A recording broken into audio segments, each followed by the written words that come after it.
Leader, a great leader doesn't motivate. The manager motivates.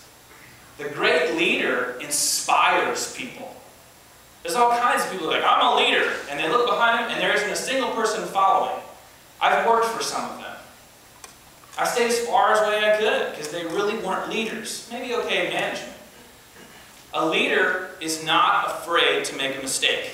Not afraid, no fear. But a manager is afraid to make a mistake. Leaders only make new mistakes.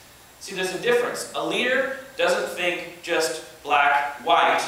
A leader thinks gray. It's very, very broad. I can cast vision. It's big. A manager is definitely who thinks in black and white.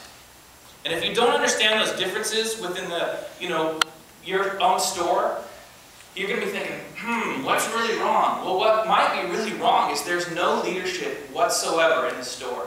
Either because somebody's choosing not to, they're not capable, but this is a big issue. And most people don't think about it, and it affects a lot of other areas we'll probably talk about. Low to high competency. This is a big issue in our business that not enough people talk about, but we tend to, in the car business, car dealerships, we tend to attract the lowest common denominator. We tend to see resumes with criminal records. Yuck! This is not the kind of person we want working in our store. We've got videos running actually downstairs right now that make you guys, the car dealerships, look bad. Continue to demonize and stereotype you. And you buy leads from some of them. Shame, shame, shame. Anyway, low to high competency. This is important. You want to look for people that are very competent. You want to find people that have a high level of education. You want to look for people and hire people that their communication skills, both written, both on the phone and in person, are absolutely top-notch. If you don't, then you've got all caps emails flying out. You've got people that don't know how to punctuate. They start a sentence and the first word isn't capitalized. I got that last week 3 times when I mystery shopped 22 dealers. It's not good. Low to high capacity. Some people can have a full plate. And they are absolute rock stars, and you know who they are, you can quickly identify them, and then others seem to struggle with just, one little mini burger on the plate. That's all they can handle. Just a mini burger, that's all. Okay? You have to be very cautious of who you're going to have running the internet department. And nowadays, you know what? Everybody you hire, you should just pretty much plan on certifying and making them internet people.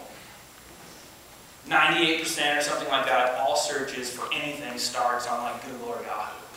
So that includes like cars.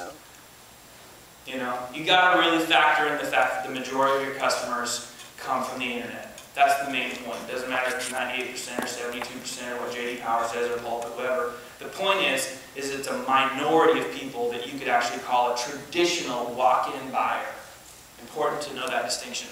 So, low to high capacity, you want to make sure that you're identifying people to work in your internet department, really in your dealership, that are high capacity.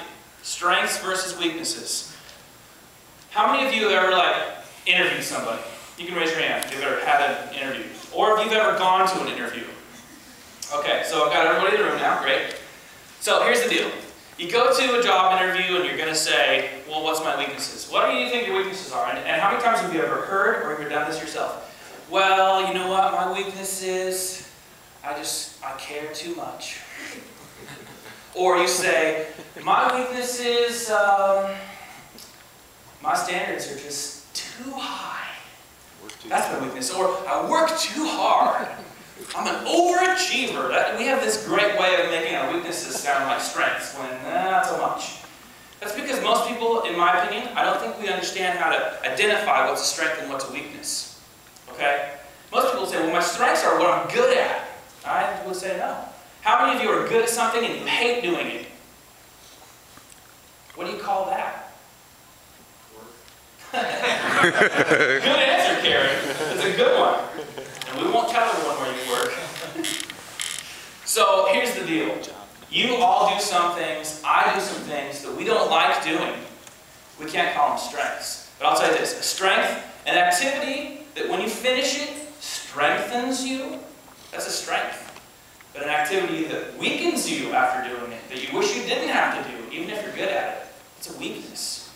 When you get into the roles of leaders and managers, especially managers, good ones play people to their strengths.